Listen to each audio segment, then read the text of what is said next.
The autumn morning had barely begun to breathe when the cruiser's tires crunched against the pristine curb of Maplewood Drive. Red and blue lights hadn't been activated yet, but the intent behind that vehicle's aggressive positioning was unmistakable. Inside the patrol car, a thick-necked veteran officer gripped the steering wheel with white knuckles. His jaw was set in that familiar expression of manufactured authority. His rookie partner shifted uncomfortably in the passenger seat, sensing something was about to go very wrong. On the mahogany porch of 440 Maplewood Drive, a tall black man in faded sweatpants and a plain white t-shirt stood with a steaming mug of coffee cradled in his hands. He had noticed the cruiser the moment it turned onto his street. His eyes, trained by nearly 3 decades of fieldwork in environments where the wrong glance could get you killed, tracked the vehicle's deliberate approach with calm, analytical precision. He did not retreat into his home. He did not set down his coffee. He simply watched. His posture straightened almost imperceptibly as the cruiser came to a hard stop directly in front of his driveway. The driver's door swung open with unnecessary force. The officer who emerged was stocky. His uniform stretched tight over a spreading gut. His face was already flushed with the particular kind of irritation that had nothing to do with this specific moment and everything to do with the lifetime of grievances he believed the world owed him answers for. His hand moved instinctively to rest on the butt of his service weapon as he began marching up the walkway. Behind him, his young partner exited with considerably more hesitation, adjusting his duty belt with nervous fingers. The man on the porch took a slow, deliberate sip of his coffee. His expression remained entirely unreadable. He had faced down cartel enforcers in interrogation rooms. He had negotiated with domestic terrorists while wearing a wire. He had signed warrants that toppled criminal empires spanning multiple continents. But none of that was visible now. Now he was simply a black man in casual clothes standing on the porch of an expensive home in a wealthy neighborhood. And that apparently was a crime. "Step off the porch." The veteran officer barked the words, bypassing any form of greeting. His voice echoed across the manicured lawn with aggressive authority. "Show me your ID right now." The man did not move. He did not flinch. He simply met the officer's aggressive gaze with a look of cold, calculating calmness that had made hardened criminals break into cold sweats during federal interrogations. What the arrogant, red-faced officer did not know, what his prejudice had made him entirely incapable of seeing, was that he had just picked a fight with a man whose authority made his badge look like a toy from a children's costume shop. In the next 47 minutes, this officer would be stripped of his weapon, his shield, and his freedom. His pension would evaporate. His career would end in disgrace. His family would abandon him, all because he saw a black man on a porch and decided that man didn't belong. This is the story of how one traffic stop destroyed an 18-year police career. And it is a story that will make you believe that sometimes karma doesn't just knock. Sometimes karma kicks the door down. Oak Ridge Estates was the kind of neighborhood where the loudest sound on a Saturday morning was the rhythmic, soothing whisper of high-end lawn sprinklers cycling through their programmed rotations. Nestled in a wealthy enclave just outside the city, it was a tapestry of sprawling colonial homes, perfectly edged driveways, and aggressively green lawns that seemed to have been painted rather than grown. The trees were mature oaks that had been strategically planted decades ago to provide optimal shade coverage. The mailboxes were uniformly elegant, positioned at precisely the same height along the curving streets. Even the birds seemed to sing on schedule here, their melodies blending with the distant hum of luxury vehicles purring through the neighborhood at appropriately respectful speeds. For Marcus Townsend, purchasing the 4-bedroom colonial at 440 Maplewood Drive was supposed to be a milestone. It was supposed to be the culmination of a journey that had begun in the crumbling hallways of a Baltimore housing project, where he had grown up as the youngest of 6 children, raised by a single mother who worked 3 jobs just to keep the lights on and food on the table. It was supposed to represent everything he had sacrificed, everything he had survived, everything he had earned through decades of service to a country that had not always loved him back. Marcus was 58 years old, though he carried those years with the physical bearing of a man who had never allowed age to become an excuse.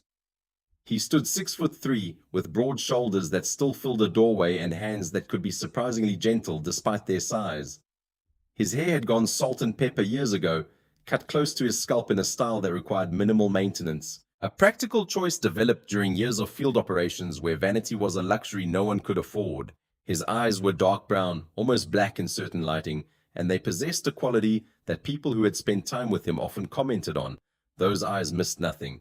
They catalogued exits, they tracked movements, they read micro-expressions and body language with the unconscious precision of a predator assessing its environment. These were not habits Marcus had chosen to develop. They were survival mechanisms, neural pathways worn deep by 28 years of federal law enforcement service. He had spent nearly 3 decades kicking down doors in the worst neighborhoods in the country, tracking fugitives across state lines and international borders, dismantling drug cartels and human trafficking rings and domestic terror cells. He had been shot twice, once in the shoulder during a botched raid in Miami, once in the vest during a standoff in Detroit that had made national news. He had watched partners die. He had made decisions that haunted his sleep. He had sacrificed his marriage to the job and had nearly sacrificed his relationship with his daughter before he finally understood that some costs were too high to pay. Now, he was retired, officially at least. The FBI had a way of never quite letting go of its most experienced agents, and Marcus still consulted on cases that required his particular expertise. But the days of fieldwork were behind him. The days of wearing a wire into rooms full of men who would kill him without hesitation if they discovered his true identity. Those days were over. He had earned this house. He had earned this porch. He had earned the right to stand here on a Saturday morning with a cup of coffee and watch the autumn leaves drift lazily across his new lawn. The house itself had cost more than his mother had earned in her entire lifetime. Marcus had thought about that when he signed the mortgage papers. He had thought about the apartment where 6 children had shared 2 bedrooms, where the radiator only worked half the time, where the sound of gunshots was so common that they had learned to sleep through it. He had thought about his mother's hands, always chapped from cleaning other people's homes, always moving, never resting. She had died 11 years ago.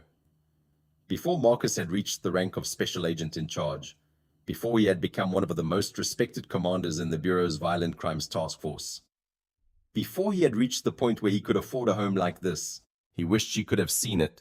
His wife Denise had seen it. She had been there when he first walked through the front door during the open house, her hand in his, her eyes lighting up at the mahogany porch and the mature oak trees and the quiet, peaceful street where nothing bad ever seemed to happen. She had already been sick then, though neither of them had known it yet. The cancer had been growing silently inside her. A thief in the dark, stealing time they should have had together. She died 18 months later. Marcus had held her hand in the hospice room. He had felt the moment her grip went slack. He had understood for the first time in his life what it meant to be truly alone. She had made him promise in those final days that he would buy the house, that he would stop working so hard, that he would spend time with their daughter Jasmine, who was finishing her medical residency at the university hospital and whom Marcus had seen far too rarely over the past decade. He had kept that promise. He had put in his retirement papers 3 weeks after the funeral. He had found the house in Oak Ridge Estates and had paid cash, using the savings he and Denise had accumulated over 30 years of marriage. He had spent the last month unpacking boxes, arranging furniture, learning how to live in silence after so many years surrounded by the chaos of federal operations. This morning was supposed to be peaceful. This morning was supposed to be a reward. Marcus stood on his porch, breathing in the crisp autumn air, letting the residual stress of his last consultation assignment bleed out of his muscles. The coffee was perfect, strong and black the way he had always taken it. The wood railing beneath his free hand was solid, well-crafted, in need of a fresh coat of sealant before the winter snow arrived, but otherwise in excellent condition. He made a mental note to pick up supplies from the hardware store later today. The moving boxes were still visible through the large front window. He had been in the house for only 2 weeks, and the interior remained a labyrinth of cardboard that he was working through methodically, one room at a time. Jasmine had promised to come help this weekend. They were going to set up the dining room together, the room where Marcus hoped to host family dinners once his daughter's brutal residency schedule finally eased. He was thinking about what to make for lunch when he saw the police cruiser turn onto Maplewood Drive. Directly across the street, behind the tightly drawn Venetian blinds of 442 Maplewood Drive, Edith Pemberton was already awake. Edith was 67 years old, though she told people she was 62 when she bothered to tell them anything at all. She had lived in Oak Ridge Estates for 31 years. Long enough to remember when the neighborhood was even more exclusive than it was now. Long enough to remember when certain kinds of people simply didn't move into places like this. She had watched the changes with growing unease over the decades, the new families with their different customs, the erosion of what she considered proper community standards. She had appointed herself the guardian of Oak Ridge Estates, a role no one had asked her to fill but which she executed with religious devotion. She was a fixture at homeowners association meetings, where she served on the board and wielded the neighborhood rule book like a weapon against anyone who deviated from her vision of how things should be. Over the years, she had reported landscaping crews for starting too early. She had reported delivery drivers for parking in the wrong places. She had reported teenagers for walking too slowly past her house. She had reported so many people for so many perceived infractions that the local police dispatch recognized her voice the moment she called. Some of her neighbors called her a busybody behind her back. Others used harsher words, but Edith didn't care what they thought. She believed she was protecting something precious. She believed she was maintaining standards that others were too lazy or too permissive to enforce. She had seen the moving trucks arrive at 440 Maplewood Drive 2 weeks ago. She had watched from behind her blinds, trying to get a glimpse of the new owners, but she had only seen the movers. Hired help in work uniforms who didn't tell her anything about who was actually purchasing the property. The previous owners, the Hendersons, had been a nice retired couple. White, respectable, quiet. They had sold the house suddenly after Mr. Henderson's health declined, and Edith had been frustrated that she hadn't been able to learn anything about the buyers before the sale closed. Now, standing at her window with her morning tea cooling in her hand, she finally got her answer. A tall black man was standing on the porch of 440 Maplewood Drive. Edith's eyes narrowed. She leaned closer to the window, her breath fogging the glass slightly as she studied the figure across the street. He was large, intimidatingly so in her opinion. He was wearing sloppy clothes, baggy sweatpants, a plain t-shirt, cheap-looking shoes. He was holding what appeared to be a coffee mug and seemed to be just standing there, looking around, watching the street. Her mind began to race through possibilities, and not one of them included the word homeowner. To Edith, what she was seeing did not compute. In her narrowly constructed worldview, shaped by decades of insular living and unexamined assumptions, a tall black man in casual clothes simply did not belong on the porch of a $1.2 million colonial home in Oak Ridge Estates. That wasn't how things worked. That wasn't the natural order of her neighborhood. He must be casing the property, she decided. The house had just sold. The real owners probably hadn't moved in yet. This man, this large, sloppy-looking man, was probably a criminal, checking to see if the house was empty, planning to break in and steal whatever he could find. Edith did not consider walking across the street to introduce herself. She did not consider the possibility that the man drinking coffee on the porch might actually live there. She did not pause to notice the moving boxes still visible through the front window. Boxes that clearly indicated someone was in the process of settling in. She saw what she expected to see, what she had been conditioned to see, what her prejudice demanded she see.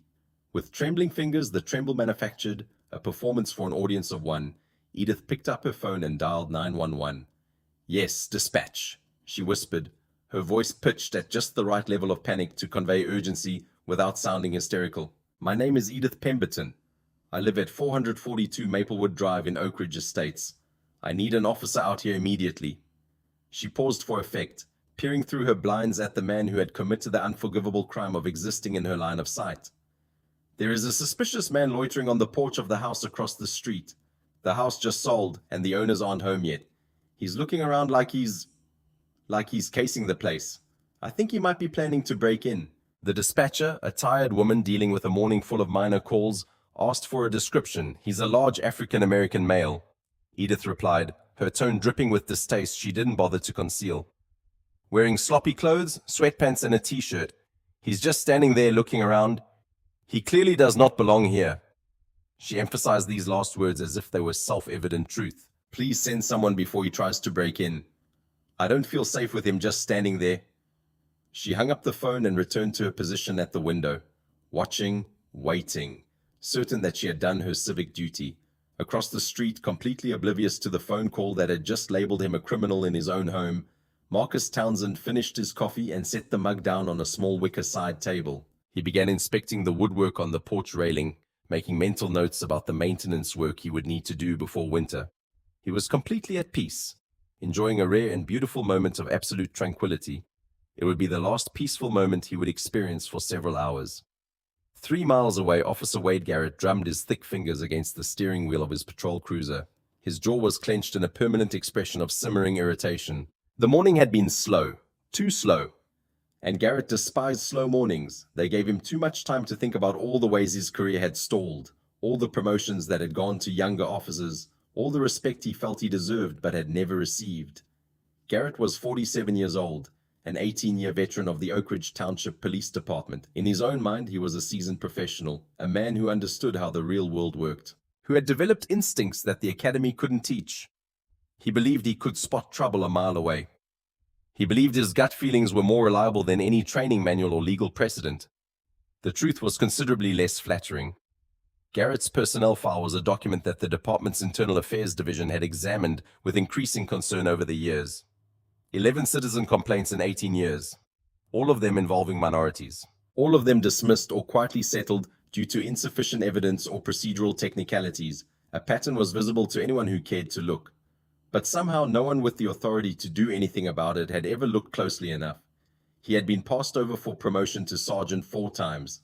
Each time, the official explanation involved his interpersonal skills and community relations metrics. Each time, Garrett had convinced himself that he was being punished for doing real police work, for not being soft like the new generation of officers who seemed more interested in public relations than in maintaining order. The truth, which Garrett would never admit to himself, was that his career had stagnated because he was a bully with a badge. He used his uniform not to serve and protect, but to intimidate and dominate.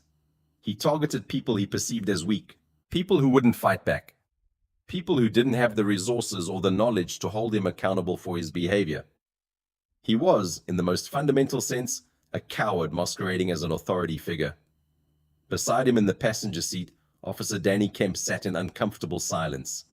Kemp was 24 years old, fresh-faced and earnest, 6 months out of the police academy and still possessed of the naive belief that the job was about helping people. He had been assigned to Garrett for field training, and over the past few months that naive belief had begun to crack under the weight of his training officer's constant cynicism and barely concealed prejudice.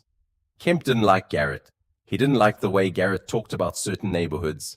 He didn't like the way Garrett's demeanor changed when they encountered certain types of people. But Kemp was a probationary officer, which meant his career depended entirely on positive evaluations from his training officer. So he kept his mouth shut. He tried to learn what he could. He told himself that once he finished his probation, he would be able to do things differently. The radio crackled, breaking the tense silence in the cruiser. Unit 7, we have a report of a suspicious individual at 440 Maplewood Drive in Oak Ridge Estates. Caller reports a male subject loitering on the porch of a recently sold property. Caller states the subject does not appear to be the homeowner. Possible trespassing in progress. Garrett's eyes narrowed with predatory interest. He snatched the radio microphone from its holder. Unit 7 responding, show us en route. He threw the cruiser into gear and accelerated with more enthusiasm than the call warranted. Kemp glanced at his partner, noting the sudden change in energy. The eager tension in Garrett's posture. Oak Ridge Estates, Garrett muttered, more to himself than to Kemp.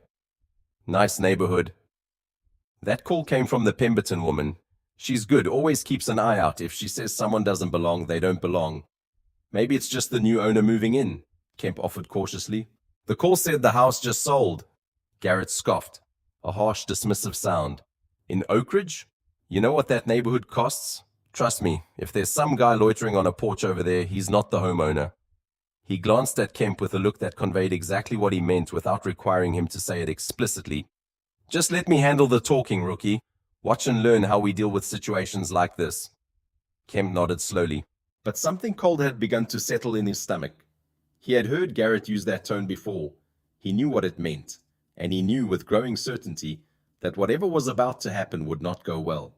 The cruiser accelerated toward Maplewood Drive. The black and white cruiser turned onto Maplewood Drive with the deliberate slowness of a predator stalking prey. It did not simply drive down the street, it prowled. The officers inside visually scanned each property they passed, but their attention was clearly fixed on a specific destination ahead.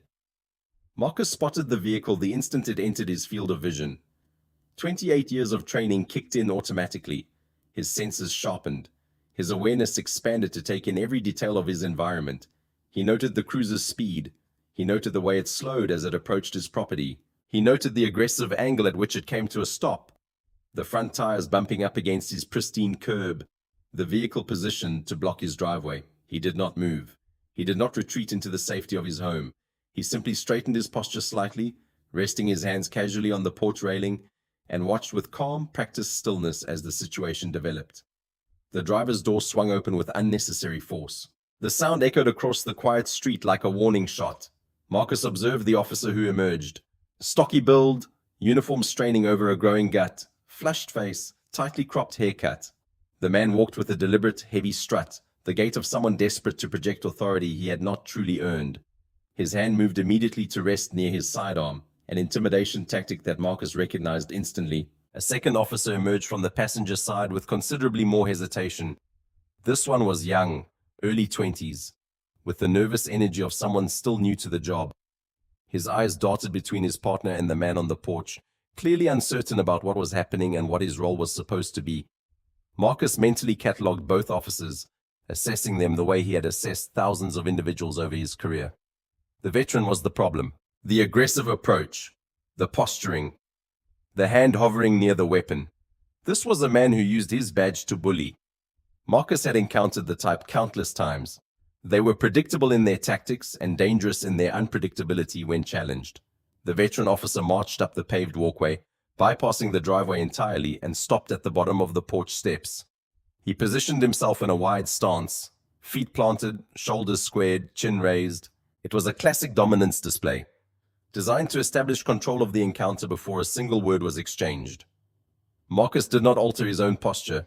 He remained exactly as he was, hands resting on the railing, coffee mug sitting on the side table, his expression neutral and unreadable.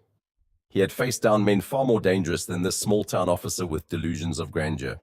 He was not impressed. He was not intimidated. He was simply waiting, mourning, Marcus said, his voice deep and resonant, perfectly calm. He did not offer a subservient smile. He did not adopt the deferential tone that the officer was clearly expecting. He simply acknowledged the man's presence with minimal courtesy. "Step down off the porch." The words came out as a command, not a request. There was no greeting, no explanation, no stated justification for the demand. Just an order delivered with the expectation of immediate compliance. Marcus raised a single eyebrow. The sheer audacity of the command, given without any legal preamble, was remarkable even by the standards he had encountered over his career. "Excuse me, you heard me." The officer's voice sharpened. His face darkened with a flush that spread up from his thick neck. "Step down here, now!" Marcus remained exactly where he was. "Is there something I can help you with, officer?" The question seemed to irritate the veteran even more. He was not accustomed to being answered with questions. He was not accustomed to dealing with people who didn't immediately cower before his badge and his aggressive demeanor. And he was certainly not accustomed to being spoken to with such calm, measured authority by a black man in casual clothing. "We received a call about a suspicious individual loitering on this property." The officer took a step up onto the first wooden stair. His hand remained conspicuously near his weapon. "Now I'm not going to ask you again. Step down off the porch and produce some identification." A cold, hard knot of anger began to form in Marcus's chest. But his exterior remained entirely unreadable. He had spent decades controlling his emotions in high-stress situations. He had conducted interrogations with his heart pounding and his hands steady. He had worn a wire into rooms where discovery meant death. A blustering small-town cop was not going to shake his composure. "Suspicious individual," Marcus echoed, allowing a faint, dry note of incredulity to enter his voice. "I am drinking coffee on a Saturday morning, officer." "On my porch. At my home. You don't live here." The words came out as a statement, not a question. The officer's tone conveyed absolute certainty. "This property just sold. The owners aren't home yet. Is that what dispatch told you?" "Don't get smart with me, pal." The officer took another step up, closing the distance between them. He was now only a few feet from Marcus, close enough that Marcus could see the small beads of sweat forming on his forehead, close enough to smell the cheap coffee on his breath. "I need your ID, and I need you to explain exactly what you are doing on this property before I put you in cuffs for trespassing."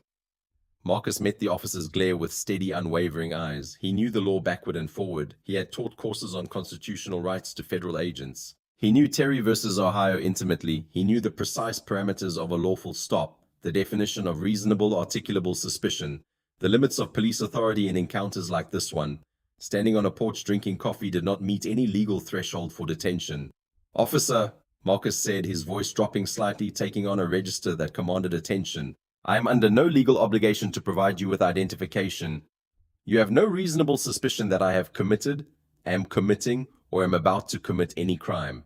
Furthermore, you are currently standing on private property without a warrant or probable cause. I would advise you to consider your next actions very carefully." The legal terminology seemed to throw the officer momentarily. He blinked. Confusion flickered across his face. But then his ego, massive and desperately fragile, reasserted control. He could not back down now, not in front of his rookie partner, not in front of this black man who was speaking to him like an equal, or worse, like a superior. "Oh, we've got a roadside lawyer here," the officer sneered. His hand moved to unclip the retention strap on his holster. The loud snap echoed across the quiet suburban street like a gunshot, an explicit physical threat that changed the entire nature of the encounter. Behind him, the young rookie partner shifted uncomfortably. His face had gone pale. His eyes darted between the two men. "Last warning," the veteran officer growled. "ID now, or you're going face down on this wood." Marcus had his FBI credentials in his back pocket. The worn leather wallet contained a gold shield that would end this confrontation in seconds. One flash of that badge and this officer would turn pale, stammer an apology, practically trip over himself backing away. The encounter would be over. Marcus could finish his coffee, spend a pleasant Saturday unpacking boxes, forget the whole thing had ever happened. He did not reach for his wallet. The calculation happened in a fraction of a second. The same way it had happened thousands of times during his career when he needed to assess the situation and determine the optimal course of action. If he flashed his badge now, this officer would learn nothing. He would assume he had made an unfortunate mistake, that he had accidentally targeted someone important, someone with power, someone special. He would go home tonight and tell himself he had simply encountered a VIP, a special case, an exception to the rule. He would not examine his own behavior. He would not question his approach. He would not recognize the constitutional violations he had just committed. And tomorrow, or next week, or next month, he would do this exact same thing to someone else. A teenager walking home from school, a father returning from a night shift, an elderly man sitting on his own porch, someone without a gold shield to protect them, someone without the resources to fight back, someone who might not survive the encounter. Marcus thought about all the cases he had worked over the years, all the files he had reviewed involving police misconduct, all the families he had met who had lost loved ones to officers just like this one, officers who believed their badges made them untouchable, who used their authority as a weapon against anyone they perceived as lesser. He thought about what Denise would have wanted him to do. She had always pushed him to use his position to make a difference, not just to catch criminals, but to improve the institutions he served. She had believed in accountability. She had believed that power came with responsibility. She had believed that the only way to change broken systems was to expose them to the light. Marcus made his decision. This officer needed to hang himself with his own rope. He needed to commit fully to his unconstitutional actions, on the record, in front of witnesses. The consequences needed to be inescapable. Only then would there be any chance of preventing him from doing this to someone else. "I am not giving you my identification," Marcus said, his voice ringing with absolute, immovable authority. "And if you intend to arrest me, officer, you had better be absolutely certain you understand the laws you are about to violate." The officer's eyes narrowed into slits of pure fury. "Hands behind your back," he growled. "You're under arrest. On what charge?" "Trespassing, failure to identify, resisting a lawful order." The words came out in a snarl. "Now turn around. I have not trespassed. This is my property. There is no law in this state requiring me to identify myself during a consensual encounter, and I have resisted nothing." Marcus's voice remained perfectly calm, perfectly measured. "You are making a catastrophic mistake." The officer lunged forward, grabbing for Marcus's wrist with aggressive force. The trap had been sprung. The dominoes had begun to fall, and Officer Wade Garrett was entirely blind to the career suicide he was currently committing. Officer Wade Garrett moved with the heavy, uncoordinated aggression of a man fueled entirely by adrenaline and wounded pride. His thick hand shot out and clamped around Marcus's wrist with a grip that was intentionally, unnecessarily painful.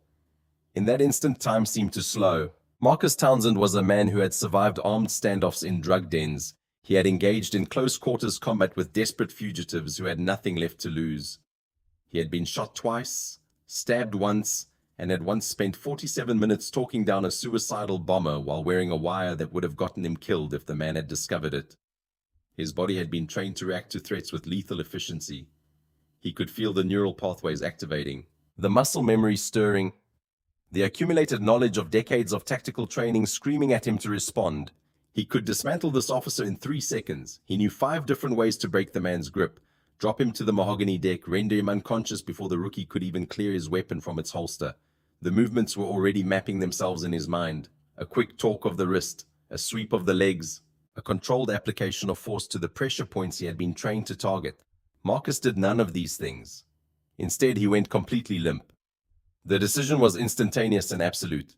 Decades of federal law enforcement experience, coupled with a deep, sobering understanding of how these situations historically escalated for black men in America, overrode his natural fight-or-flight response. He offered zero physical resistance. He allowed his body to become dead weight in the officer's grip. He was denying Garrett the one thing the man desperately wanted, an excuse to escalate to violence. "I am not resisting," Marcus stated, his voice clear and loud enough to carry across the manicured lawn. He knew that the rookie partner was watching. He knew that neighbors might be observing from their windows.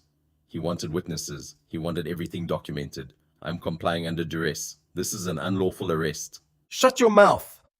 Garrett spat, jerking Marcus's right arm behind his back with enough force to send a sharp spike of pain through his shoulder socket. The officer kicked Marcus's feet apart with the heavy toe of his boot, pressed his full body weight against Marcus's back, pinned him awkwardly against the porch railing. The wood groaned under the pressure. Marcus absorbed the pain without reaction. His face remained a mask of terrifying composure. He had experienced far worse than this during his career. Interrogations that had pushed the limits of legal techniques. Confrontations that had left him with injuries that took months to heal. This officer's brutality was nothing compared to what he had endured. But this officer didn't know that. All Garrett saw was a black man in sweatpants refusing to show fear. And that lack of fear enraged him even more. The cold steel of Smith & Wesson handcuffs bit into Marcus's wrists. Garrett ratcheted them tight. Deliberately tight. Vindictively tight. A petty tactic known among corrupt cops as giving them the bracelets. The metal immediately began to restrict blood flow to Marcus's hands, the pressure creating the promise of bruises that would take days to fade. "Check his pockets, Kemp!" Garrett barked at his partner, breathing heavily despite having exerted minimal physical effort. Sweat was beading on his forehead. His face was flushed an unhealthy shade of red. The young officer, Kemp, stepped forward hesitantly. His hands were trembling as he patted down Marcus's sweatpants. The kid looked pale, uncertain, clearly aware that something about this encounter was deeply wrong but lacking the courage or the experience to intervene. Kemp's fingers found the rectangular bulge in Marcus's back right pocket. He pulled out a worn leather wallet, dark brown, heavier than a standard billfold.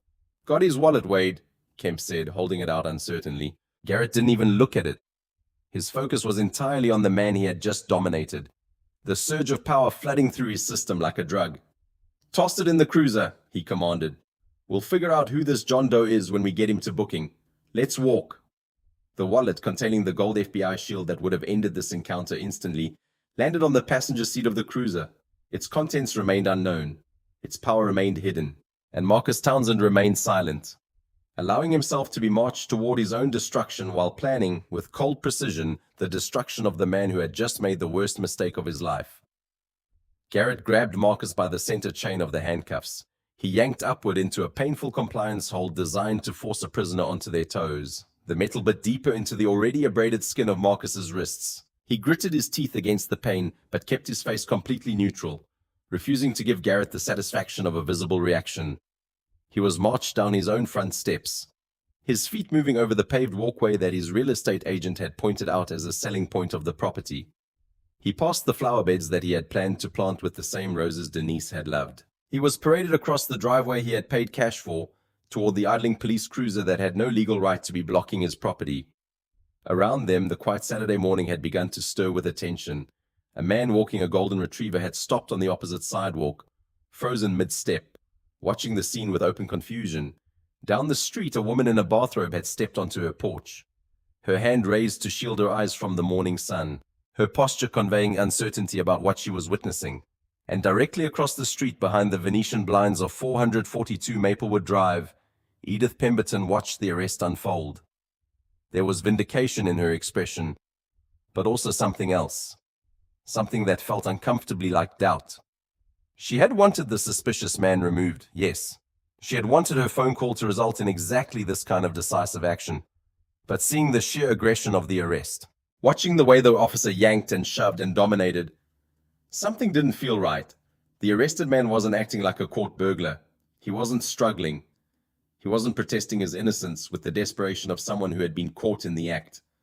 He was walking with perfect posture, his head held high, his expression utterly unreadable.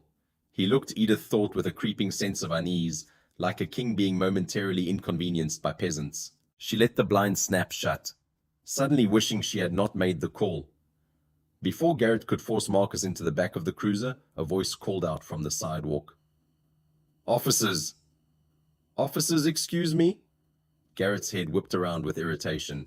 An elderly woman was approaching, moving faster than her apparent age would suggest. A smartphone clutched in her hand with the unmistakable orientation of someone recording video. She was in her early 70s. Silver hair pulled back in a practical bun.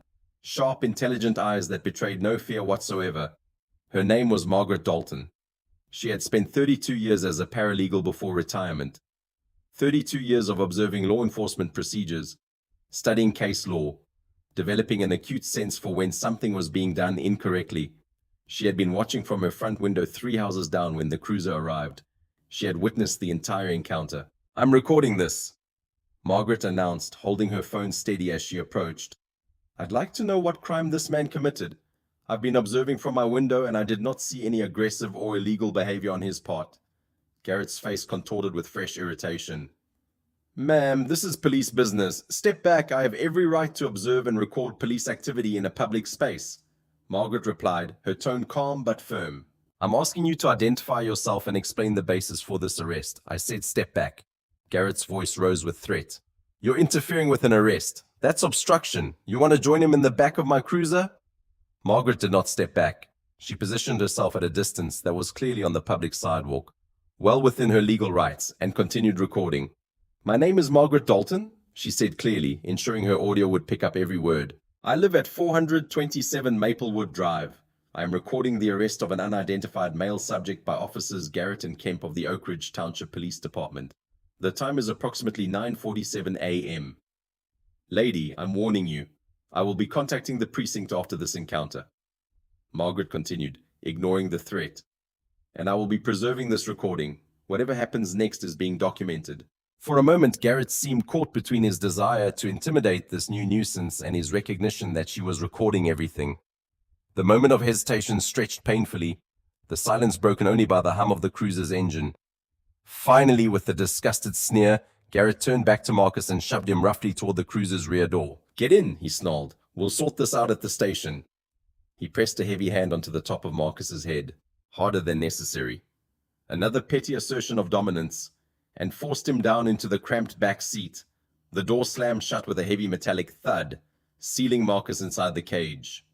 Garrett pointed a thick finger at Margaret as he circled around to the driver's door.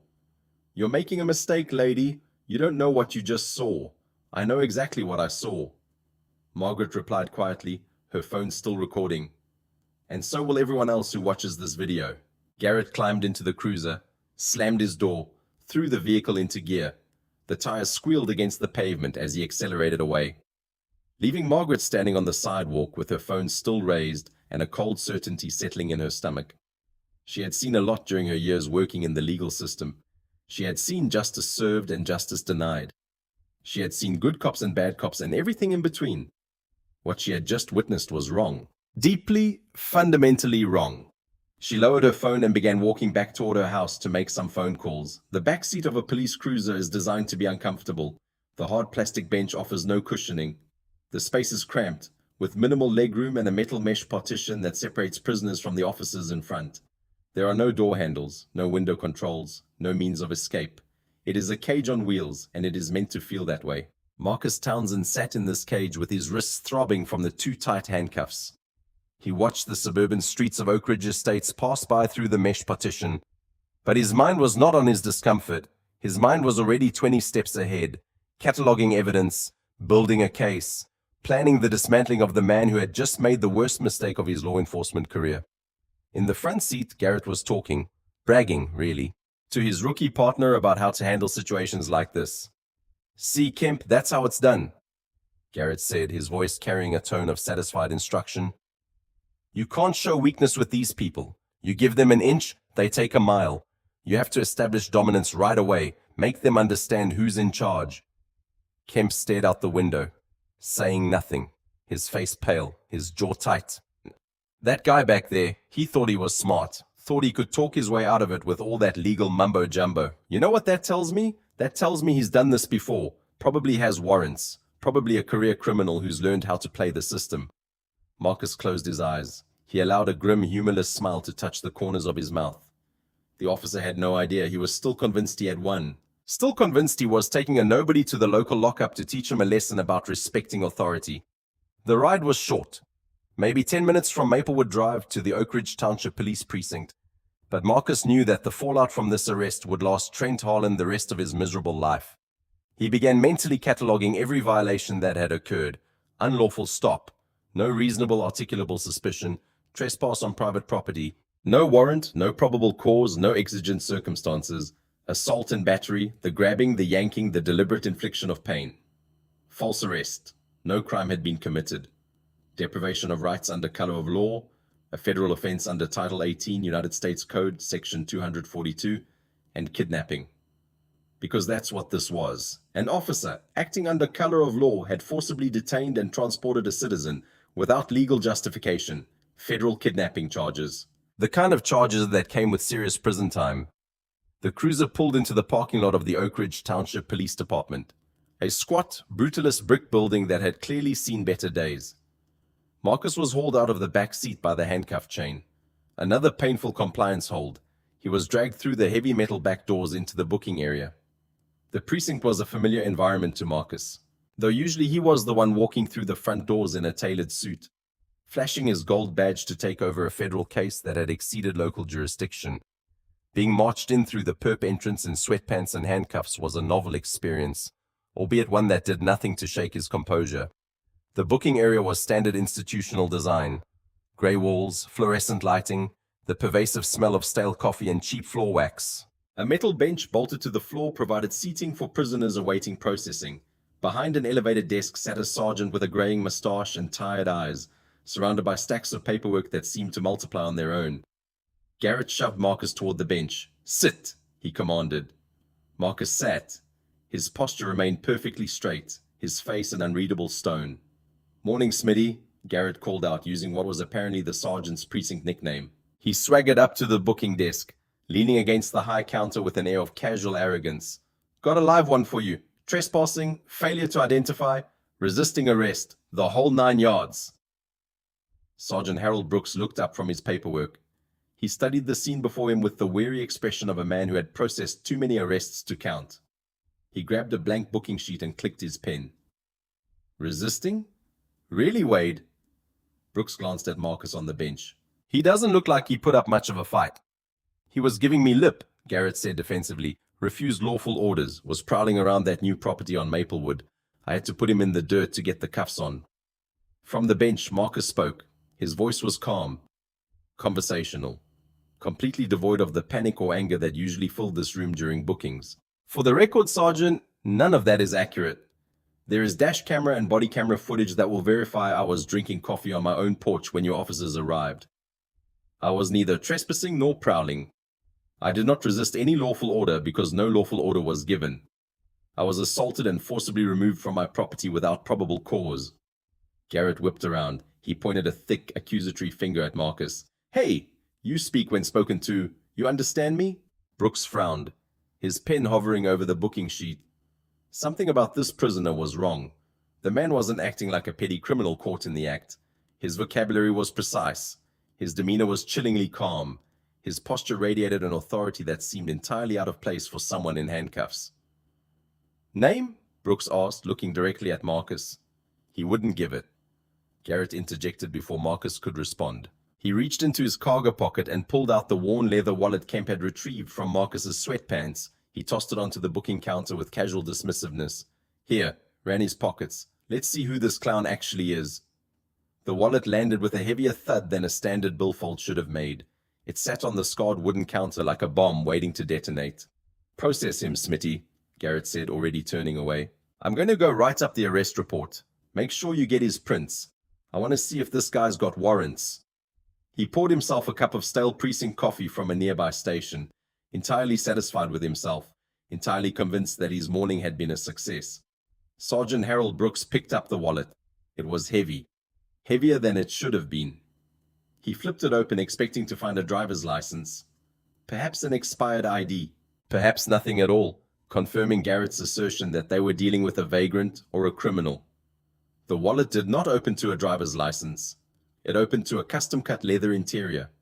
On the bottom fold was a solid gold shield, intricately detailed, topped with a striking eagle, surrounded by heavy blue enamel letters that spelled out words Brooks recognized instantly: Federal Bureau of Investigation. On the top fold, a laminated high-security credential card featured a stern photograph of the man currently sitting handcuffed on the booking bench.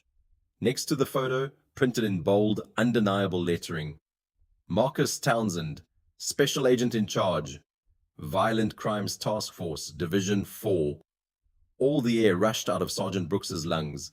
Every drop of color drained from his face, leaving him looking like a man who had just received a terminal diagnosis. His hands began to shake so violently that the heavy leather wallet rattled against the wooden counter. He stared at the gold shield. Then, slowly, painfully, he lifted his eyes to look at the black man in faded sweatpants sitting on his booking bench. Marcus met his gaze. He did not smile. He simply gave a single, slow nod. Trent. Brooks's voice emerged as barely a whisper, choked with sudden, overwhelming terror. Garrett was stirring powdered creamer into his coffee, oblivious. Yeah? What's the name? Our John Doe got a rap sheet? Trent, Brooks said again, his voice cracking. He swallowed hard, feeling physically ill. Get back over here, right now! The sheer panic in the sergeant's voice finally penetrated Garrett's satisfaction. He frowned, set down his coffee cup, walked back to the desk. What's the matter with you, Smitty? You look like you've seen a ghost. Brooks did not answer. He simply turned the wallet around, slowly, and slid it across the counter so that it faced Garrett. Garrett looked down. Time seemed to fracture. His eyes tracked over the gold shield. They read the words, Federal Bureau of Investigation. His brain, sluggish with arrogance and the fading adrenaline of his perceived victory, took a full moment to process the visual information before him. He looked at the photograph on the credential card. He read the title, Special Agent in Charge, and then reality crashed through the walls of his consciousness like a wrecking ball. The physical reaction was catastrophic. Officer Wade Garrett's knees buckled. He dropped a full inch before catching himself against the edge of the booking counter, his hands scrambling for purchase on the wooden surface. A cold sweat erupted across his forehead, appearing so suddenly it seemed to materialize from nothing. The arrogant flush that had colored his face all morning vanished completely, replaced by an ashen, sickly gray that made him look like a man in the grip of a heart attack. His mouth opened and closed several times without producing sound. When words finally emerged, they came out as a whisper, slipping past his lips without his permission. Oh my God! He backed away from the counter, as if the wallet were a live hand grenade about to detonate. His eyes, wide with sheer, unadulterated terror, darted to Marcus on the bench, then back to the badge, then to Marcus again, as if hoping that looking away and looking back would somehow change what he was seeing. Behind him, Officer Danny Kemp had just walked into the booking area, carrying the coffee mug he had retrieved from Marcus's porch. He stopped dead in his tracks, looking from Brooks's pale face to Garrett's trembling hands, sensing that something had gone catastrophically wrong without understanding what. What? Kemp asked. What is it? What's happening? Nobody answered him. The silence in the booking room was deafening, broken only by the buzz of the fluorescent lights overhead and the ragged, panicked breathing of Officer Wade Garrett. From the bench, the metallic rattle of a handcuff chain cut through the tension. Marcus Townsend shifted his weight, adjusting his posture despite the restraints. Even seated on that metal bench, even with his wrists bound behind his back, he seemed to dominate the room. The quiet, compliant man from the porch had vanished entirely. In his place sat a furious, highly trained federal commander who had just had his constitutional rights violently trampled. Sergeant Brooks! Marcus's voice echoed like a judge's gavel in the silent room. Brooks snapped to attention, his spine going rigid, his entire body oriented toward Marcus as if responding to a direct order from a superior officer. Yes, sir. Yes, Agent Townsend. You will come around this desk, Marcus instructed, his tone ice-cold and utterly uncompromising. You will remove these handcuffs. Officer Garrett is not to come within 10 feet of me. Is that understood? Yes, sir. Brooks practically tripped over his own chair in his haste to comply. He scrambled around the counter, a set of handcuff keys already clutched in his trembling hand. His fingers fumbled with the lock for an agonizing moment before the mechanism clicked and the steel restraints fell away. Marcus rose from the bench. In his faded grey sweatpants and plain white t-shirt, he suddenly seemed to take up the entire room. He stood at his full height, 6'3", shoulders squared, posture commanding. The deep red welts and forming bruises on his wrists were clearly visible, physical evidence of the assault that had just occurred. He held out his left hand, palm up. "My wallet, Sergeant." Brooks lunged across the desk to retrieve it, practically shoving the leather folder into Marcus's waiting palm. "Yes, sir. Agent Townsend, I apologize, sir. I didn't know. If I had known..." "You wouldn't have let me sit here in handcuffs for 20 minutes while Officer Garrett wrote up a fabricated arrest report?" Marcus finished the sentence with cold precision. "I'm aware." He flipped the wallet shut and slid it into his pocket. Then he turned his full attention to Officer Wade Garrett. Garrett was still backed against the far wall of the booking area, looking as though all the air had been vacuumed from his lungs. His face had gone from ashen grey to an almost greenish pallor. His hands, hanging at his sides, were shaking visibly. "Officer Garrett." Marcus's voice dropped to a register that seemed to lower the temperature in the room by several degrees. "Are you familiar with Title 18, United States Code, Section 242? Garrett's mouth opened, but only a dry, raspy wheeze emerged. "It is a federal crime," Marcus continued, stepping closer with deliberate, measured steps, "for anyone acting under color of law to willfully deprive any person of a right or privilege protected by the Constitution or laws of the United States. The penalty for this crime, when the deprivation involves kidnapping or the attempt to kidnap, is imprisonment for any term of years or for life." The word kidnapping hit Garrett like a physical blow. He sagged against the wall, his knees threatening to give out entirely. "Agent Townsend, listen." His voice came out cracked, desperate. This was a misunderstanding. "The call came in. The dispatcher said, 'Do not insult my intelligence.'" The sudden volume of Marcus's voice cut through the air like a whip. Garrett flinched as if he had been struck. "I did not resist." Marcus continued, his words hammering into the silence. "I informed you that you lacked reasonable, articulable suspicion. I informed you that you were on private property. You proceeded to trespass, commit aggravated assault, unlawfully detain me, and transport me against my will to this facility. All because your fragile ego could not tolerate a black man in a wealthy neighborhood telling you no." A door slammed open behind them. "What the hell is all this yelling about?" Captain Warren Fletcher stormed into the booking area, his face already set in an expression of authoritative displeasure.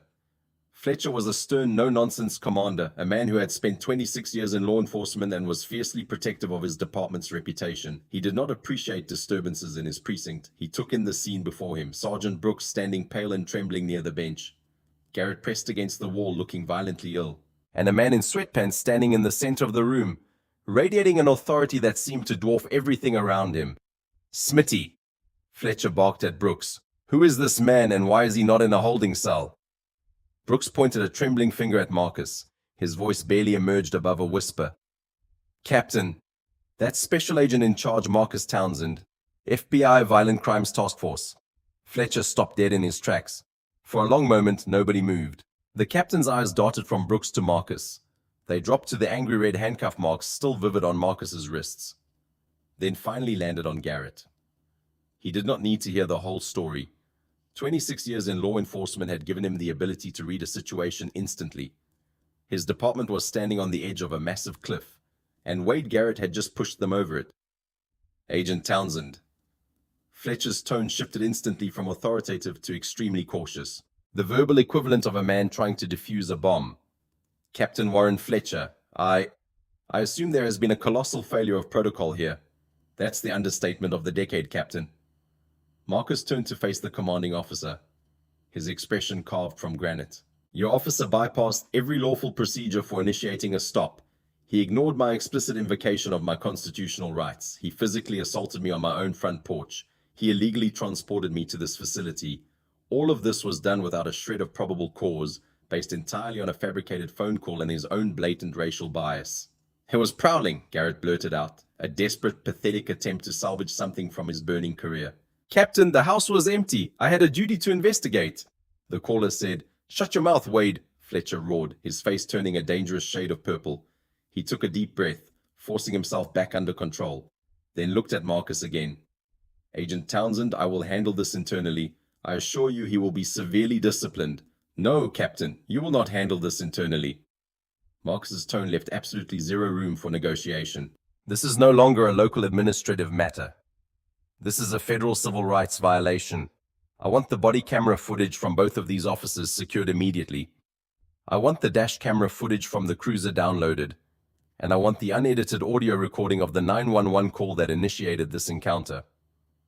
Fletcher hesitated for a fraction of a second, the instinct to protect his department, to find some way to contain this disaster, worried visibly with the terrifying reality of crossing a federal task force commander. Agent Townsend, I understand you're angry. Understandably so. But perhaps if we could step into my office and discuss. Captain Fletcher. Marcus pulled a sleek government-issued smartphone from his pocket. If you do not secure that evidence in the next 5 minutes, my next phone call will be to the United States Attorney's Office to obtain a federal warrant for this entire precinct. Are we going to have a jurisdictional war this morning, or are you going to do the right thing and arrest your rogue officer?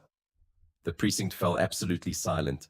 Fletcher looked at Garrett, seeing the sweat pouring down the man's face, seeing the guilt written across every line of his posture. He looked at the handcuff marks on Marcus's wrists. He thought about what this would mean for his department, his career, his pension, and he knew with the absolute certainty of a man who had seen too many lost causes that there was no saving Wade Garrett. There was only damage control. Sergeant Brooks, Fletcher ordered, his voice heavy with resignation. Secure the body cameras from both Garrett and Kemp. Lock the files in the digital evidence vault. Give the encryption key directly to me. Yes, Captain. Brooks practically ran to comply. Fletcher turned his furious gaze upon Garrett. Wade, give me your badge and your service weapon. Right now! The words seemed to physically stagger Garrett. He pushed himself off the wall, his legs barely supporting his weight. Cap, please! Tears of pure panic welled in his eyes. I've got 18 years on the job. I've got a mortgage. My pension, you just threw every single one of those years away. Fletcher's voice was ice. Weapon, badge, now! Or I will have you physically stripped of them. With shaking hands, Officer Wade Garrett unclipped his duty belt. The heavy thud of the loaded holster hitting the booking desk sounded like a death knell. He slowly unpinned the silver shield from his chest, the badge he had worn for 18 years. The badge he had used as a weapon of intimidation rather than a symbol of service, and placed it on the counter next to the gun. You are suspended without pay, effective immediately, pending a full federal inquiry. Fletcher said, the disgust in his voice unmistakable.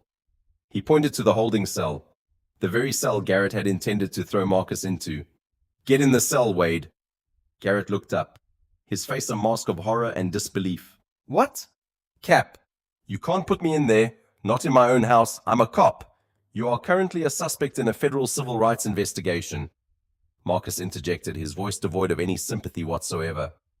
Get in the cell, Officer Garrett, and consider yourself fortunate that this is the worst thing happening to you today.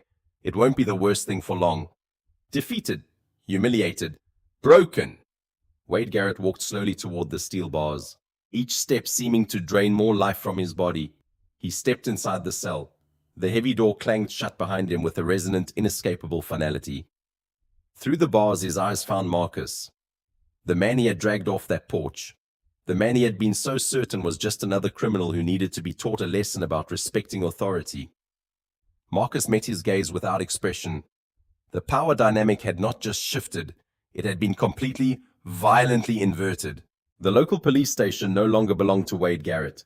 It belonged to Special Agent Marcus Townsend, and the reckoning had only just begun.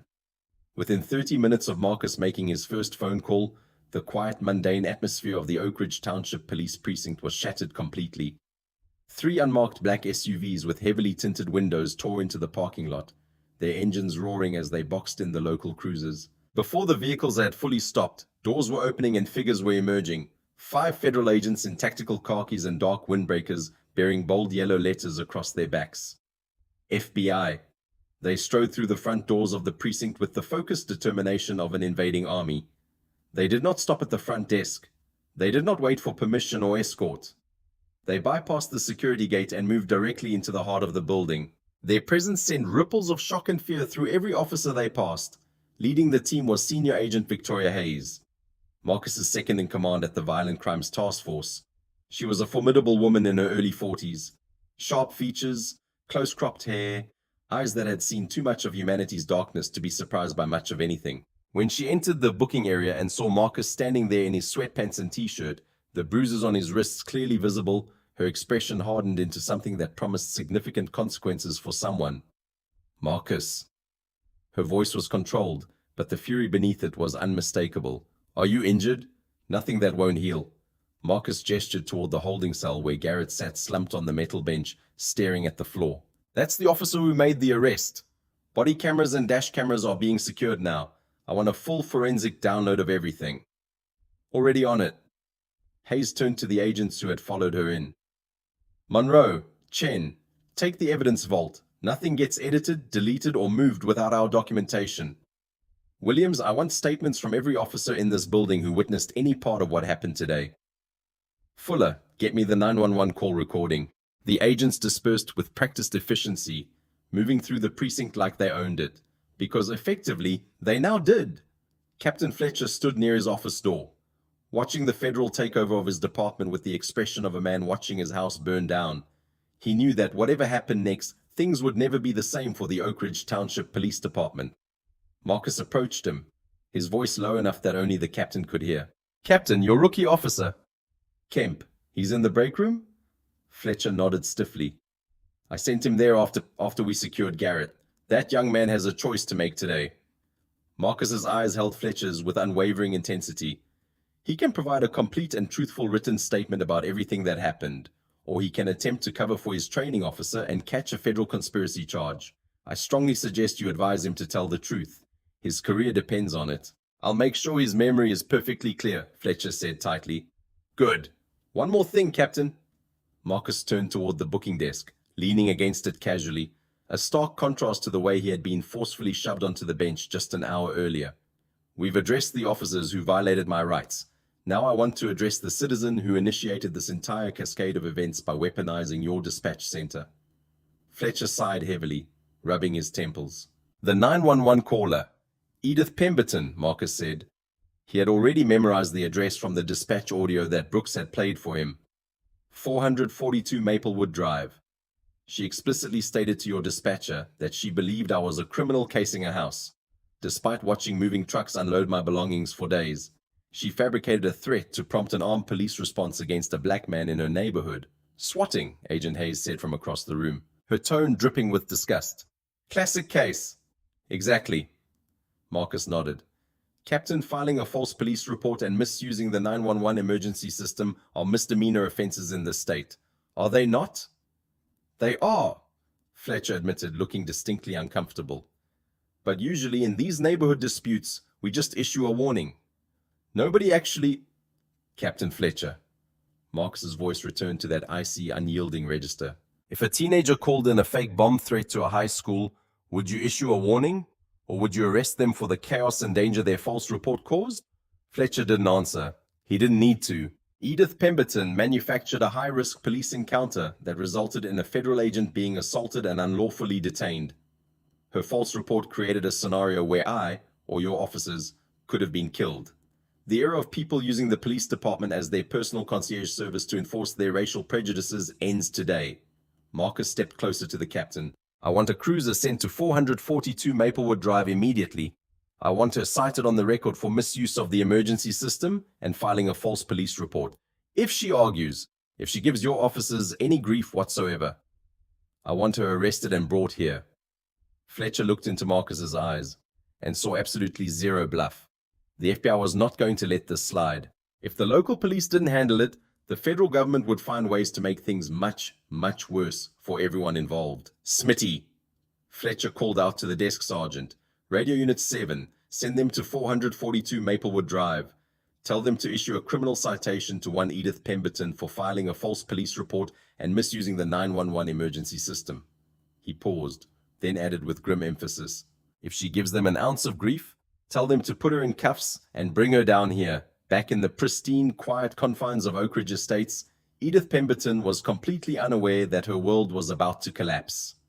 She was in her sunroom, repotting a Boston fern that had outgrown its container. The activity soothed her. There was something deeply satisfying about working with soil and roots, about creating order in her small domestic domain. The morning's excitement had left her feeling energized, validated. The suspicious man had been taken away in the back of a police car. Order had been restored. Her neighborhood was safe again. She had done her civic duty. She was certain of that. She was so engrossed in patting down the fresh potting soil that she didn't hear the police cruiser pull up in front of her house. She didn't notice the two uniformed officers walking up her front path until the doorbell rang. Edith wiped her hands on a floral apron and hurried to the front door, a bright, welcoming smile spreading across her face. She was eager to thank the officers for their prompt and decisive action. Perhaps she would offer them coffee. Perhaps she would mention casually that she had always supported the police department, that she understood how difficult their job was, that she appreciated everything they did to keep neighborhoods like hers safe. She pulled the door open. Two officers stood on her porch. They were different from the ones who had arrived at the house across the street earlier. The older of the two, a seasoned patrolman with graying hair and a weathered face, held a thick yellow citation pad in his left hand. He was not smiling. "Good morning, officers," Edith chirped, beaming at them. "I'm so glad you came back. I assume you took care of that horrible man across the street? I just couldn't believe he was brazen enough to stand right there on the porch like he owned the place. I hope he'll be charged with—" "Ma'am." The older officer's voice cut through her chatter. "Are you Edith Pemberton?" "Yes, of course." Edith's smile faltered slightly at his stern tone. "Is there a problem? Did he have accomplices? Is the neighborhood in danger?" The officer exchanged a brief glance with his younger partner. "Mrs. Pemberton, the man you called the police on this morning is the legal owner of the property at 440 Maplewood Drive. He purchased the home 3 weeks ago. He is currently in the process of moving in, which is why you saw moving trucks at the property over the past several days." Edith's mouth opened, but no sound came out. Furthermore, the officer continued, his voice flat and professional. "The man you reported as a suspicious individual is a special agent in charge with the Federal Bureau of Investigation. He is one of the highest-ranking agents in the Bureau's Violent Crimes Task Force." The color drained from Edith's face so rapidly that she swayed slightly on her feet. I'm sorry." "What?" "No, that can't be right. He was wearing sweatpants. He looked like a thug. He was drinking coffee on his own porch, Mrs. Pemberton." The second officer, younger but equally serious, stepped forward. "Because of your phone call," he said, "our officers engaged in an unlawful arrest of a federal agent." "A federal agent, Mrs. Pemberton. Do you understand what that means? You fabricated a threat and prompted an armed police response against an innocent man in his own home. That's not a neighborhood watch report. That's a crime. I didn't fabricate anything." Edith's voice rose to a shriek, panic finally setting in as she watched the older officer start writing on the yellow pad. "I saw a suspicious person. It's my right to call the police. I was protecting my neighborhood. It's your right to report an actual crime, ma'am," the older officer said, not looking up from his writing. "It's illegal to use the 911 emergency system to harass a neighbor because you don't like how they look." He tore a yellow carbon copy from the pad and held it out to her. "Edith Pemberton, I'm issuing you a criminal citation for filing a false police report and misusing the emergency dispatch system. You have the right to contest this citation in court. Your hearing date is listed on the form." Edith stared at the piece of paper as if it were coated in poison. Her hands, still stained with potting soil, trembled violently. "A criminal citation?" Her voice had dropped to a whisper. "You're giving me a ticket. Do you know how long I've lived in this neighborhood? I know the mayor. I know people. You can't just—" "Mrs. Pemberton." The older officer's expression hardened. He moved his hand toward the handcuffs resting on his duty belt.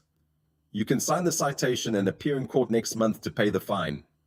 Or you can refuse to sign, and I will place you under arrest right now and transport you to the station for booking." He paused, letting the weight of those words settle. "Given the mood at the precinct today, I strongly suggest you sign the paper." Edith looked at the officer's hand hovering near his cuffs. She looked across the street at the empty porch of 440 Maplewood Drive, the porch where the man she had reported as a criminal had simply been enjoying his morning coffee. The reality of her actions, the sheer catastrophic magnitude of her mistake, crashed down upon her with crushing force. With trembling, soil-stained hands, she took the pen and signed her name. She was sealing her own public humiliation. Her sanctuary was gone. She would forever be known as the woman who called the cops on the FBI. The wheels of federal justice turn slowly. But when they finally lock onto a target, they grind with absolute, merciless precision. The incident at 440 Maplewood Drive did not quietly fade away into the bureaucratic ether of internal affairs reports and forgotten complaints. It became a flagship case for the Department of Justice's Civil Rights Division, a high-profile prosecution that made national news and sparked conversations across the country about racial profiling, police accountability, and the abuse of authority. The trial of Wade Garrett took place 7 months after that fateful Saturday morning. The former officer sat at the defense table in an ill-fitting gray suit, his once stocky frame noticeably diminished by months of stress, sleepless nights, the slow erosion of everything he had built his life around. He looked nothing like the arrogant, flush-faced veteran who had stormed up Marcus Townsend's driveway demanding identification. He looked broken, defeated, old. The federal prosecutor dismantled what remained of Garrett's defense with surgical precision. The body camera footage from Officer Danny Kemp was played for the jury, crystal clear video showing Marcus's absolute compliance. His calm recitation of constitutional rights, Garrett's immediate violent escalation. The footage showed the unclipped holster, the aggressive grabbing of Marcus's wrist, the forceful pinning against the porch railing, the deliberately over-tightened handcuffs. It showed everything. The jury deliberated for less than 2 hours. Guilty, on all counts. Deprivation of rights under color of law, assault under color of law, unlawful detention. The charges carried mandatory federal sentencing guidelines that the judge was not at liberty to ignore. Judge Arthur Pendleton, a no-nonsense federal jurist with a distinguished career and zero tolerance for police misconduct, addressed Wade Garrett directly before pronouncing sentence. "Mr. Garrett," the judge said, his voice echoing through the mahogany-paneled courtroom, "law enforcement officers are entrusted with an immense amount of power. The badge you wore was supposed to represent service, protection, and the rule of law. You weaponized that power. You allowed your own deeply rooted prejudices to override your training, the Constitution, and basic human decency." Garrett kept his eyes fixed on the defense table, unable to look up. "You assaulted and kidnapped a man on his own property simply because he did not fit your narrow, biased view of what a homeowner in that neighborhood should look like. The fact that your victim happened to be a highly decorated federal agent was your undoing. But it begs the terrifying question." The judge paused. "How many times have you done this to citizens who lacked the shield to fight back? How many people have suffered at your hands who did not have the resources, the knowledge, or the platform to hold you accountable?" Silence filled the courtroom. "For the federal charges of deprivation of rights under color of law and related offenses, I sentence you to 42 months in a federal penitentiary. Upon release, you will be subject to 3 years of supervised probation. You are permanently barred from holding any position in law enforcement, security, or public office. You forfeit your municipal pension in its entirety." Garrett let out a choked, desperate sob. The gavel came down with a resounding crack. He was going to federal prison. His pension, 18 years of contributions, gone. His wife, unable to bear the public disgrace, the media attention, and the financial devastation of mounting legal fees, had filed for divorce 3 months into the proceedings. The house he had worked his entire career to pay off was already in foreclosure. Everything he had built, everything he had believed about himself and his place in the world, all of it destroyed, all of it reduced to ash, all because of 15 minutes of unchecked ego on a Saturday morning. Officer Danny Kemp fared better, though his career would bear the scars of that day for the rest of his professional life. He had testified fully and truthfully against his former training officer, providing a complete account of Garrett's aggressive behavior, his prejudiced comments in the cruiser, his deliberate escalation of a situation that should never have escalated at all. The prosecution had offered him immunity in exchange for his cooperation, and Kemp had accepted without hesitation, not because he feared punishment, but because he could no longer live with the silence that had allowed men like Wade Garrett to operate unchecked for so long. He was placed on probationary status and reassigned to a different precinct. He was mandated to complete intensive de-escalation and bias training. His career trajectory had been fundamentally altered, but he kept his badge. And more importantly, he was given a second chance to become the kind of officer he had originally wanted to be. The kind of officer who served and protected rather than intimidated and dominated. In the years that followed, Danny Kemp would become an advocate for police reform within his department. He would speak at training seminars about what he had witnessed and what it had taught him. He would mentor new recruits with a focus on constitutional rights, community relations, and the importance of de-escalation. He would never forget the look on Marcus Townsend's face during that arrest. The terrifying calm, the absolute composure, The quiet dignity of a man who knew he was being wrong but chose not to resist. That image would stay with him for the rest of his life. It would make him better. Edith Pemberton's carefully curated life unraveled with equal precision and considerably less mercy. The story of her 911 call leaked to the local press within days of the incident. Someone at the precinct talked, or perhaps one of the neighbors who had witnessed the arrest decided to share what they knew. The headline in the local newspaper was devastating. Oak Ridge woman calls police on FBI commander moving into neighborhood. The story was picked up by regional outlets, then national ones. It went viral on social media, shared thousands of times with commentary ranging from outrage to mocking. Edith's phone stopped ringing. The neighbors who had once joined her for afternoon tea and HOA gossip sessions suddenly crossed the street when they saw her walking her dog. The Homeowners Association, desperate to scrub the stain of racism from their prestigious community's reputation, held an emergency meeting. And Edith was unanimously stripped of her position on the board, the position she had held for over 2 decades. The criminal citation resulted in a fine and mandatory community service. But the legal consequences were the least of her punishments. When she tried to attend the neighborhood block party the following spring, she was politely but firmly asked to leave. When she went to her usual grocery store, she noticed people whispering and pointing. When she attended church, fellow parishioners who had known her for years suddenly couldn't meet her eyes. The isolation was suffocating, unable to withstand the constant humiliation, the icy silence of former friends, the weight of being known, truly known, for what she had done. Edith quietly listed 442 Maplewood Drive for sale. She packed her belongings in the dead of night, loading boxes into a rental truck while her neighbors' houses remained dark and silent. She moved to a smaller, cheaper town 3 states away, a place where nobody knew her name, a place where nobody would recognize her face from the news stories that had briefly made her infamous. She would live out the rest of her years in that anonymous town, haunted by the colossal life-ruining mistakes she had made while peering through her Venetian blinds at a black man drinking coffee on his own porch. 1 year after the incident, on a warm Saturday morning in late spring, Marcus Townsend stood on the mahogany porch of 440 Maplewood Drive. The house had transformed in the months since that chaotic autumn day. The moving boxes were long gone, replaced by comfortable furniture, family photographs, and all the small touches that turned a house into a home. The porch railing had received its fresh coat of sealant. Marcus had completed that project himself, working methodically on a quiet weekend, finding unexpected peace in the simple physical labor. Vibrant hanging ferns now decorated the porch, adding splashes of green that swayed gently in the morning breeze. A porch swing had been installed. Comfortable wicker furniture provided seating for the family gatherings that Marcus had hoped for when he first bought this property. This morning he walked out the front door carrying 2 steaming mugs of coffee. Jasmine was home for the weekend, taking a rare break from her demanding residency schedule. She sat on the porch swing, a medical journal open on her lap, her feet tucked beneath her. At 29, she had her mother's smile and her father's eyes, those sharp, observant eyes that missed nothing. "Thanks, Dad." She accepted the mug with a warm smile, wrapping her hands around its warmth. She looked out over the quiet manicured street, watching the morning light filter through the mature oak trees. "It really is peaceful here. You picked a good spot. It has its moments." Marcus allowed himself a small, knowing smile. He leaned against the wooden railing, the same railing he had been pinned against a year ago, and took a slow sip of his coffee. The morning air was perfect. The neighborhood was quiet. Birds sang in the trees. As he stood there, a local Oak Ridge Township police cruiser slowly turned the corner and rolled down Maplewood Drive.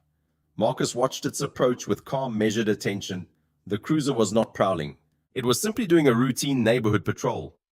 The kind of patrol that happens in wealthy, peaceful communities where the loudest sounds are sprinklers and birdsong. As the cruiser passed Marcus's house, the officer in the driver's seat caught his eye. It was a young patrolman, sharply dressed, professional in demeanor. The officer did not stop. He did not demand identification. He did not position his vehicle aggressively or approach with his hand on his weapon. He simply raised a hand, offering a crisp, respectful wave of acknowledgement. Marcus nodded back, his posture relaxed, his expression peaceful. The cruiser continued down the street and turned the corner, disappearing from view. "Dad?" Jasmine was watching him, a hint of concern in her voice. "You okay?" Marcus turned back to his daughter, the morning sun warming his face, the coffee warm in his hands. "Yeah, sweetheart, I'm okay." He looked out over the neighborhood that had once seemed so hostile, so unwelcoming. He thought about the officer who had tried to destroy him, now sitting in a federal prison cell. He thought about the neighbor who had tried to weaponize her prejudice, now living in anonymous exile far from everything she had known. He thought about the young rookie who had found the courage to tell the truth, who was now building a career based on service rather than intimidation. And he thought about Denise. He thought about the promise he had made to her in that hospice room, the promise to find peace, to stop fighting, to build a life that honored everything they had shared together. This house, this porch, this quiet Saturday morning with his daughter. This was that promise kept. His sanctuary was finally, unconditionally, his own. This story matters, not because of its dramatic reversal. Though there is deep satisfaction in watching a bully meet his match, it matters because for every Marcus Townsend who happens to carry a gold shield in his pocket, there are thousands of ordinary people who face the same kind of prejudice, the same kind of aggressive policing, the same kind of neighbors who see a black person in a nice neighborhood and immediately reach for their phones to call 911. Those people don't have federal credentials to protect them. They don't have the resources to fight back against false arrests and civil rights violations. They don't have the platform to ensure their stories are heard. But they have their dignity. They have their rights. They have the truth. And sometimes, not always, but sometimes, that's enough. The officers who abuse their power, the neighbors who weaponize their prejudice, the institutions that look the other way, they operate in darkness. They thrive on the assumption that their victims will be silent, will be forgotten, will disappear into the vast machinery of a world that was not designed to protect them. But darkness cannot survive the light. And every story told, every witness who speaks up, every video recorded, every truth that refuses to remain buried, each one is a beam of light cutting through that darkness. Wade Garrett believed his badge made him untouchable. Edith Pemberton believed her status in her community would protect her from consequences. They were both wrong, because karma doesn't always announce itself with trumpets. Sometimes it arrives quietly, disguised as an ordinary morning, an ordinary encounter, an ordinary man on an ordinary porch, and sometimes it kicks the door down. If this story resonated with you, please subscribe to our channel. Every subscription helps us continue telling stories that matter. Stories about justice, accountability, and the unshakable human spirit that refuses to be diminished by prejudice or power. Until next time, remember, you belong where you've earned your place. You don't need permission to exist in peace. And the truth has a way of standing beside those who refuse to abandon it, no matter how loud the noise gets.